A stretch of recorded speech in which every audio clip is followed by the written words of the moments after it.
नमस्कार, आप देख रहे हैं एनडीटीवी राजस्थान और मंथन लेकर हाजिर हूं मैं मनीष शर्मा।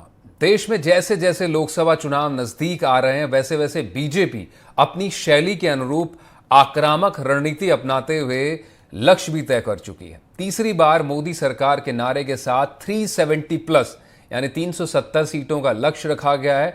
एनडीए के लिए 400 पार का लक्ष्य रखा गया है। प्रधानमंत्री नरेंद्र मोदी से लेकर गृह मंत्री अमित शाह, बीजेपी के अध्यक्ष जेपी नड्डा जैसे बड़े नेता रैलियों के जरिए लोगों और कार्यकर्ताओं के बीच सीधे जा रहे हैं और चुनावी रणनीति पर बात कर रहे हैं। दूसरी ओर इस बार बीजेपी को हराने के लिए एक लक्ष्य के साथ पिछले साल बना इंडी गठबंधन यानी इंडिया अलायंस जिसे कहा गया INDIA 28 दलों के साथ एक जाजम पर बैठा था। लेकिन अब लोकसभा चुनाव की गर्मियां जो जो दस्तक दे रही है, तमाम दल छिटकते जा रहे हैं। गठबंधन में इस साल शुरू हुई टूट फूट अब दरार बन चुकी है और इंडी अलायंस के सबसे बड़े दल कांग्रेस के भीतर तो अंतर विरोध और अंतर कलह खुलकर सामने आ चुके हैं।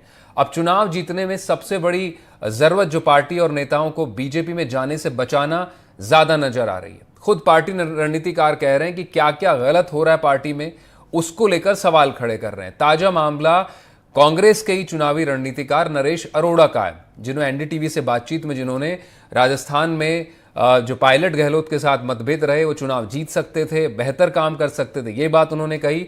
और सोनिया गांधी के राज्यसभा निर्वाचन को लेकर राजस्थान से वो भी सवाल खड़े किए हैं। उनका कहना है कि सोनिया गांधी को राजस्थान नहीं यूपी से राज्यसभा भेजकर एक मैसेजिंग दी जानी चाहिए थी और राजस्थान ही नहीं बल्कि पूरे देश में जो INDI अलायंस है उसने बड़ी गलती की है, राज्यसभा चुनाव में एक बड़ा मौका गंवा दिया है। तो नेताओं की सोच और संस्कृति पर लगातार कांग्रेस के भीतर से सवाल खड़े किए जा रहे हैं। नरेश अरोड़ा अकेले नहीं, इससे पहले अशोक गहलोत के OSD रहे लोकेश शर्मा भी चुनाव में हार के बाद लगातार उन्होंने गहलोत पर और पार्टी पर निशाना साधा। यानी सवाल खुद पार्टी के भीतर से भी हैं, मीडिया में भी लगातार उठ रहे हैं और बीजेपी निश्चित रूप से उठा ही रही, लेकिन जवाब किसी को कांग्रेस की ओर से या INDI गठबंधन की तरफ से मिल नहीं पा रहा है। एक और कवायद हम आज करेंगे कि कांग्रेस के भीतर जो कवायद चल रही है टूट फूट से बचाने को लेकर, पार्टी के भीतर चुनाव की स्ट्रैटेजी को लेकर, लेकिन सबसे बड़े जो अंतर विरोध को लेकर उस पर मंथन हम करेंगे। हमारे साथ खास मेहमान हर दिन की तरह मौजूद होंगे, उनका रुख करेंगे। पंकज शर्मा कांग्रेस से हैं हमारे साथ, बीजेपी के स्पोक्स पर्सन भी इस वक्त पे जुड़ चुके हैं और SP मित्तल भी हमारे पॉलिटिकल एक्सपर्ट होंगे और विकास सोमानी बीजेपी से। पंकज का रुख करेंगे सबसे पहले। पंकज, लगातार बीजेपी तो बिल्कुल हमरावर है ही आप पर और बीजेपी हर कोशिश कर रही है, उसकी रणनीति बहुत साफ है, इस बार 370 पार और NDA 400 पार। लेकिन आपकी जो रणनीति थी पिछले साल तक कि इस बार फिर से UPA सरकार, जो आप एक बैनर तले आए, करीब 28 दल उससे ज्यादा कहें, और अब जब लोकसभा चुनाव की गर्मी बढ़ने लगी है आपके यहां तो माहौल अब ठंडा होते जा रहा है, दल एक साथ छिटकते जा रहे हैं, कोई तेवर दिखा रहा है आंखों में आपको, कोई सीट शेयरिंग को लेकर उलझे हुए हैं, नीतीश जा चुके हैं, यूपी में अखिलेश यादव का रुख आपको जगजाहिर अब जनता के सामने है, ममता बनर्जी का रुख सामने, और इसी बीच आपके भीतर खुद के रणनीतिकार नरेश अरोड़ा, अभी NDTV से बात की उन्होंने, उनका कहना है कि गहलोत पायलट मिलकर काम करते तो बेहतर होता, सोनिया गांधी को राज्यसभा से राजस्थान से नहीं यूपी से भेजना चाहिए था। क्या सवाल उठ रहे हैं, क्या जवाब हैं आपके पास इन सवालों के?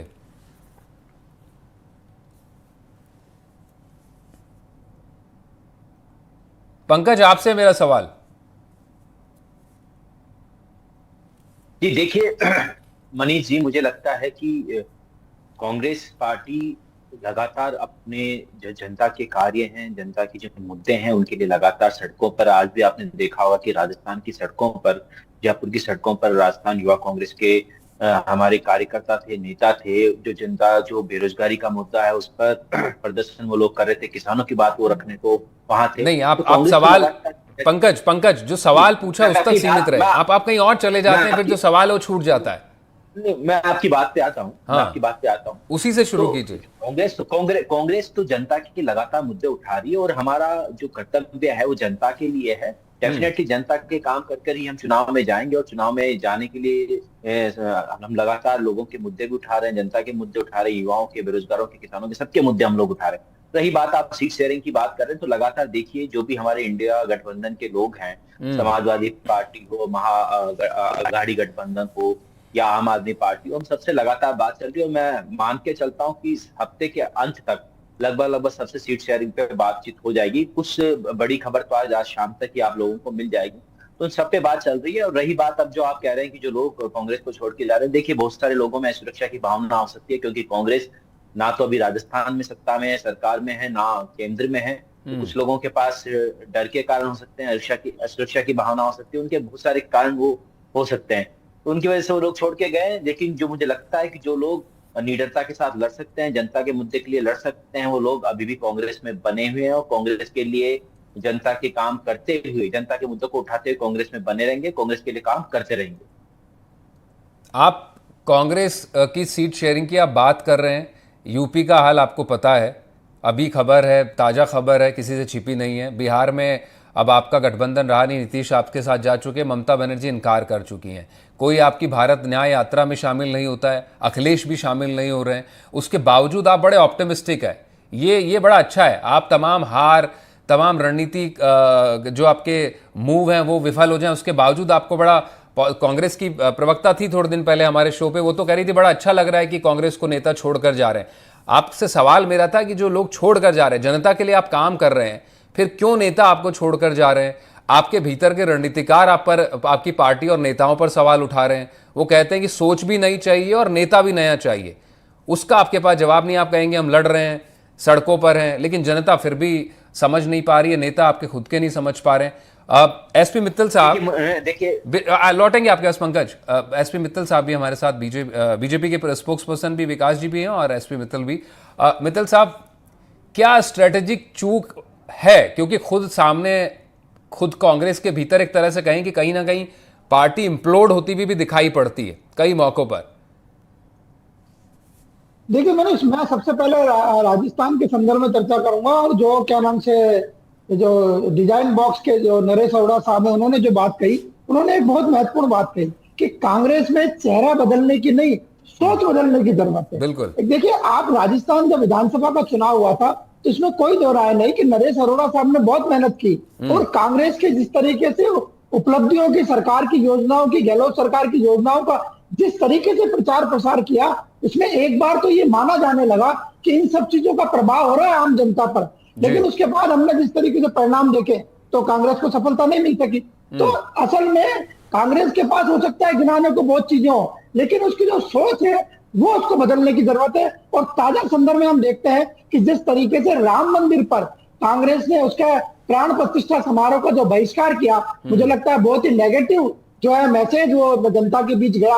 अच्छा होता कि क्या नाम से कांग्रेस के लोग जाते और इस बात को बुनाते कि क्या नाम से जो मंदिर के दरवाजे जो खोले गए थे वो सबसे पहले राजीव गांधी के कार्यकाल में खोले गए थे, लेकिन इसके बजाय जो देश जिस भावना से जुड़ा गया था उस भावना के विपरीत जाकर राम प्राण प्रतिष्ठा समारोह का उन्होंने बहिष्कार किया। तो राजस्थान के संदर्भ में तो यह है कि आप चाहे कितनी भी मेहनत कर लो, लेकिन आपको सोच बदलने की जरूरत है। अब पूरे इंडिया अलायंस की यदि हम बात करें तो आप देखिए, ताजा उदाहरण बिल्कुल उत्तर प्रदेश का है। आपको ध्यान हो तो पहले अखिलेश यादव ने यह कहा कि हमको तो निमंत्रण नहीं मिला, हम राहुल गांधी की यात्रा में कैसे जाएं। तो पहले उन्होंने उस बात को कह के अपना निमंत्रण ले लिया, और जब निमंत्रण ले लिया तो उसके बाद उन्होंने कहा नहीं पहले सीट शेयरिंग होगी तब हम क्या नाम से राहुल गांधी की यात्रा में शामिल होंगे। तो इससे आप अंदाजा लगाया जा सकता है कि आखिर किस जो क्षेत्रीय दल है, छोटे छोटे क्षेत्रीय दल है, वो एक राष्ट्रीय पार्टी को किस तरीके से खिलौना समझ रहे हैं और अपनी मर्जी से उसको चलाना चाहते हैं। उत्तर प्रदेश की अभी जो आज ताजा खबरें आई है उसमें यह है कि कांग्रेस 25 सीटों पर क्लेम कर रही है, लेकिन उसको समाजवादी पार्टी है कुल 17 सीटें देना चाहती है। और सबसे महत्वपूर्ण बात तो यह है कि आज जो लिस्ट जारी करी है, जो कांग्रेस जिन सीटों पे दावा कर रही थी उन सीटों पर भी समाजवादी पार्टी ने अपने उम्मीदवार खड़े कर दिए। तो इन सब चीजों से लगता है, एक नरेश अरोड़ा साहब ने एक बात और कही कि अच्छा होता कि सोनिया गांधी राजस्थान के बजाय उत्तर प्रदेश से राज्यसभा में जाती। ये अच्छी बात है, वहां बूस्ट मिलता कार्यकर्ताओं को।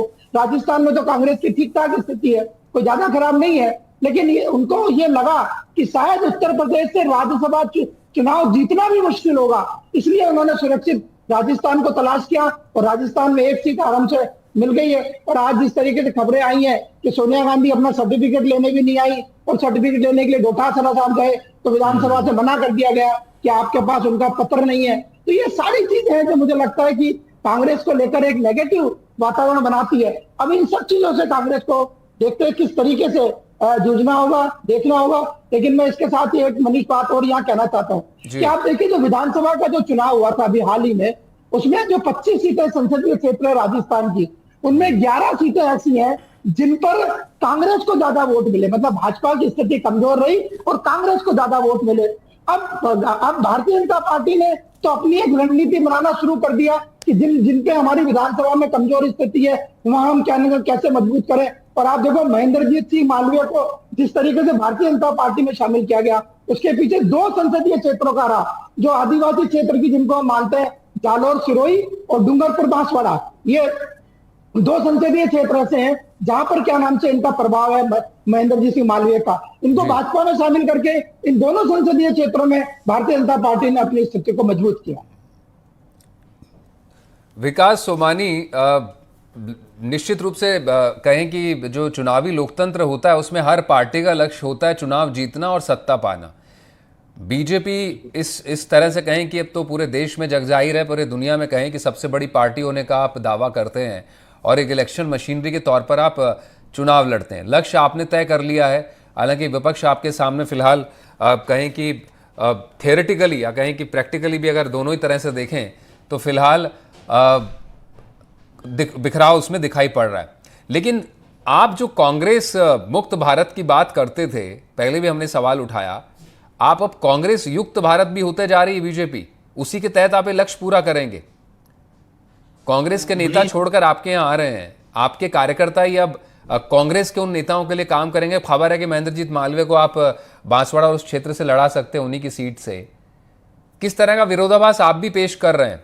निश्चित रूप से आप विपक्ष को कमजोर करने की आपकी रणनीति है, लेकिन कांग्रेस युक्त होकर।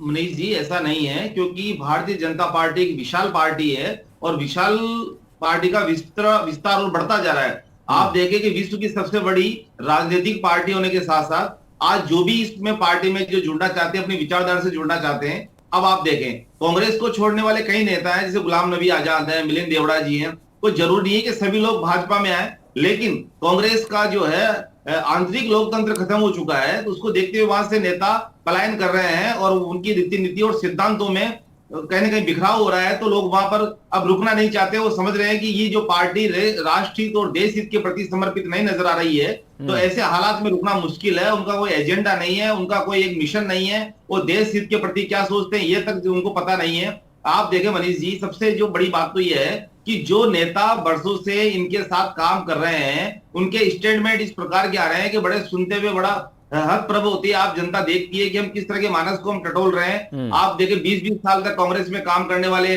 जो नेता है, और जो आप देखें जो उनके माननीय पूर्व मुख्यमंत्री अशोक गहलोत साहब के साथ थे, लोकेश शर्मा जी, उनके स्टेटमेंट आए कि नकारा निकम्मा कहें, वो अब साथ है। और जिन्होंने कहा कि गहलोत गांधी है, महेंद्रजीत मालवीय जी, वो छोड़ गए, ये स्टेटमेंट उनके हैं, ये भारतीय जनता पार्टी की स्टेटमेंट नहीं है। ये स्टेटमेंट जो गहलोत साहब के साथ थे उनके हैं। और जो डिजाइन बॉक्स के रूप में जो नरेश अरोड़ा जी काम देख रहे हैं कांग्रेस के प्रचार प्रसार का, ये उनके स्टेटमेंट है कि सोनिया गांधी जी यूपी से राज्यसभा मनोनीत होती, यहाँ से। अरे भाई, आपके जो भी एक लाइन मनीष जी, एक बात और कहना चाहूंगा कि कांग्रेस के जो भी नेता है या जो भी सिफर सलाह है या जो भी राजनीतिक रणनीतिकार है या जो भी प्रचार प्रसार करते हैं, तो वो हर बात को होने के बाद इस तरह के अपने व्याख्यान करते हैं और इस तरह के स्टेटमेंट जारी करते हैं।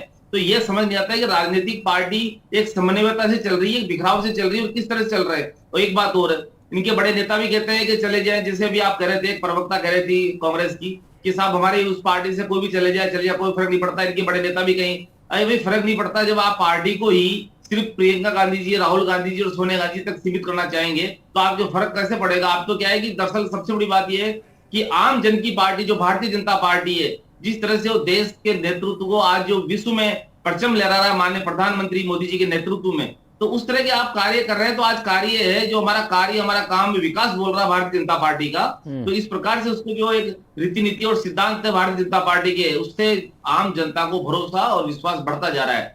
आप भारत विकसित संकल्प यात्रा में देख लिया, लगातार जो काम हो रहा है कांग्रेस के पास, कहते हैं तो अभी कहते हैं हम न्याय करेंगे, न्याय यात्रा, हम भारत जोड़ो यात्रा। जब आपकी सरकार राजस्थान में थी, जब आपने किसी के साथ न्याय नहीं किया, न बेरोजगारों के साथ किया, न अन्य अपराध में किया, किसी के साथ कोई न्याय नहीं कर पाए। अब जब आप सरकार चली जाती है, फिर आप वो जहां जहां जाती जाती है वहां न्याय यात्रा निकाल रहे हैं। और भारत जोड़ो यात्रा आप करते हैं, जहां जहां जा रहे हैं वहां भारत मतलब आपकी पार्टी टूटती जा रही है। भारत तो जोड़ नहीं, पाएंगे, नहीं सवाल जोड़ पाएंगे। सोमानी जी, ये टूटती जा रही है या जहां जहां यात्रा पहुंच रही है वहां पहले से खेला करते जा रहे हैं, आप तोड़ते जा रहे हैं।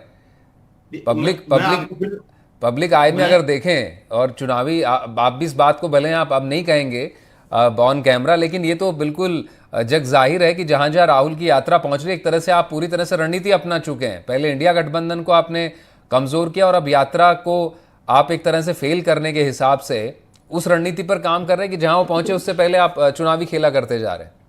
मनीष जी, आप बताइए, ये चुनावी खेला किस प्रकार से कह सकते हैं? आप मुझे बताओ, जब गुलाम नबी आजाद साहब ने जब पार्टी, कपिल सिब्बल जैसे नेता साहब, जो नेता इनके सर्वोपरि नेता हुआ करते थे, जो राहुल गांधी जी के साथ रहा कर, जतिन प्रसाद लिख लें आप, बड़े बड़े नेता, मैं ये नहीं कह रहा कि सारे बीजेपी में आ रहे हैं, कुछ बीजेपी में नहीं भी आ रहे हैं, लेकिन आप इनके हालात कांग्रेस के देखें तो आप ये जो अपनी विचारधारा को, जो राष्ट्रीय देश की विचारधारा, मेरे को विचारधारा से जुड़ना चाहता है, ये खेला नहीं है। ये पार्टी के प्रति विश्वास है कि भारतीय जनता पार्टी एक ऐसी पार्टी है जो देश हित और राष्ट्र हित को सर्वोपरि मानती है। और माननीय प्रधानमंत्री जी का नेतृत्व, अभी चाहे महेंद्रजीत मालवीय साहब ने जब पार्टी ज्वाइन की तो उन्होंने कहा कि जो वागड़ में अब तक विकास नहीं हुआ वो विकास होना, जो विकास दिखता है, देखो कार्यकर्ता या आम जनता या नेता, देश का हर नागरिक इस बात को चाहता है कि देश का विकास हो, विकास सर्वोपरि है और देश का परचम पूरे विश्व में लहराए।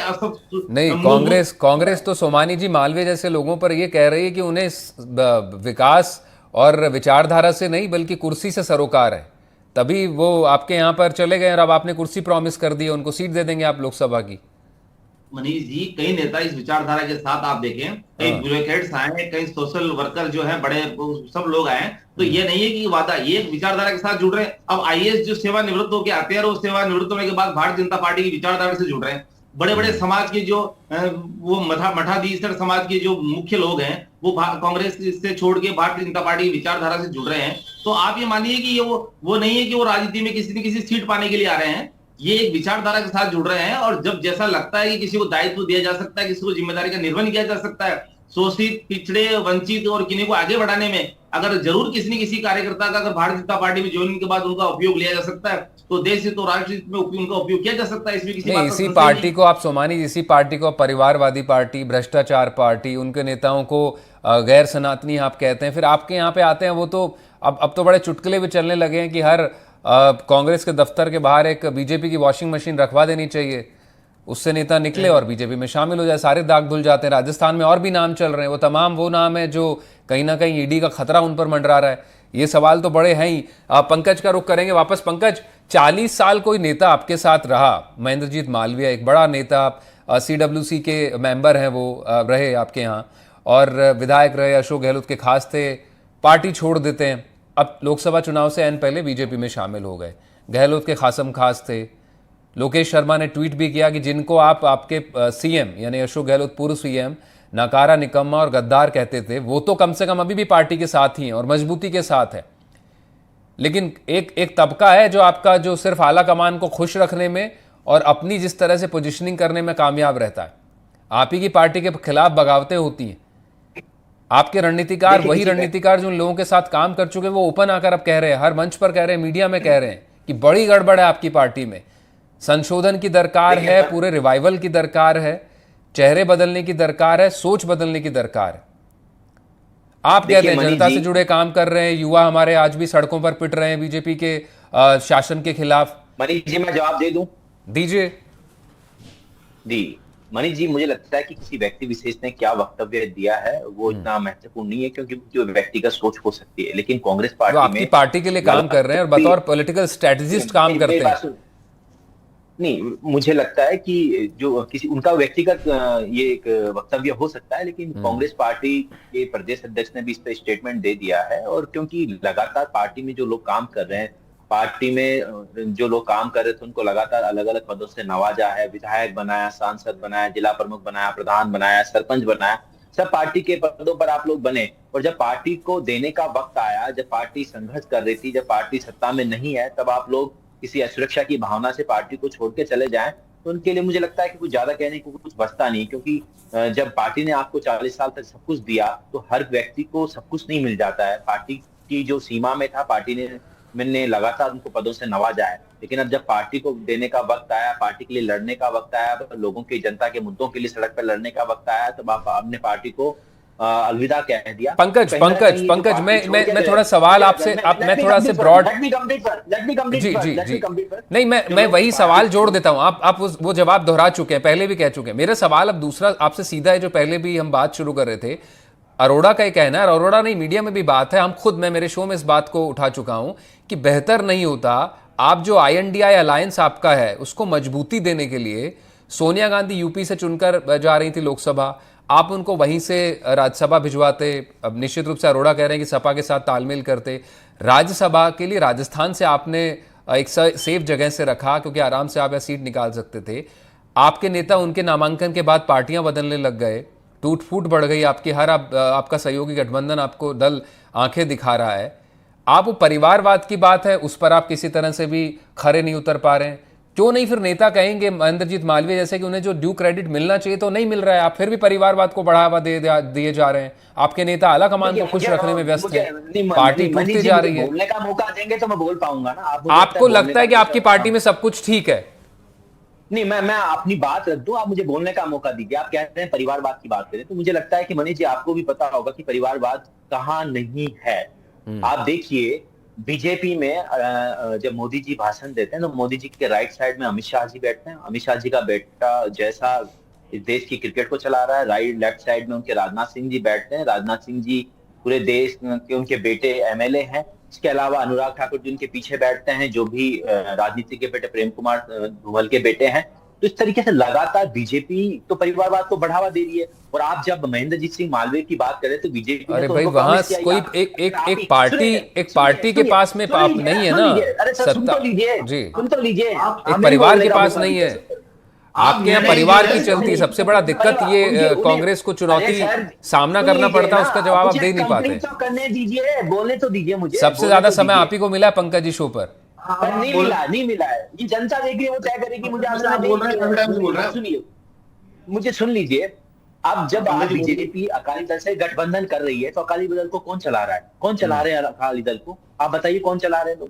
तो महबूबा मुफ्ती से बीजेपी ने गठबंधन किया, कौन चला रहे हैं? उनकी जो पार्टी है उनको। तो कहीं ना कहीं जो दोहरापन बीजेपी की बातचीत में है, जो बीजेपी, पंकज आप सवाल का जवाब देंगे नहीं, खुद आपकी पार्टी के भीतर से सवाल उठ रहे हैं। शर्मिष्ठा मुखर्जी ने कह दिया है, प्रणब मुखर्जी की बेटी ने, कि कांग्रेस को गांधी परिवार की छत्र छाया से बाहर निकलना होगा। फिर भी आप अगर चाहें कि आप उस बात को दरकिनार करते रहिए और कभी स्वीकार मत कीजिए कि रिवाइवल की जरूरत है। जाते जाते SP मित्तल से 30 सेकंड में जानेंगे। SP मित्तल साहब, जो राज्यसभा चुनाव, जिस तरह से अरोड़ा ने भी कहा कि एक बड़ा मौका था इंडिया अलायंस के लिए साबित करने का, वो खो दिया है और लोकसभा चुनाव में ज्यादा कमजोर विपक्ष फिलहाल नजर आ रहा है। नहीं, बिल्कुल मैंने, जिसमें कोई दो राय नहीं है कि आप देखिए राजस्थान से कांग्रेस ने जिन को भी भेजा, सोनिया गांधी की बात नहीं है, इससे पहले KC वेणुगोपाल को भेजा, उनको सुरजेवाला को भेजा, प्रमोद तिवारी को भेजा, ये सारे के राजस्थान से बाहर के हैं। अच्छा होता कि अभी लोकसभा चुनाव से पहले राजस्थान के किसी कार्यकर्ता को, राजस्थान के किसी कांग्रेस के नेता को राज्यसभा से भेजा जाता, तो मुझे लगता है कि क्या नाम से जो कार्यकर्ताओं में एक ऊर्जा उत्पन्न होती, उसका लाभ लोकसभा चुनाव में कांग्रेस। यही बात जो है कांग्रेस को समझने की जरूरत है, और खुद रणनीतिकार तो कह रहे हैं, लेकिन पार्टी और उसके नेता जो अपना पद बनाए रखना चाहते हैं और आला कमान को शायद खास तौर पर खुश रखना चाहते हैं, वो फिलहाल समझने को तैयार नहीं। बहुत शुक्रिया, आप तीनों मेहमान हमारे साथ जुड़े।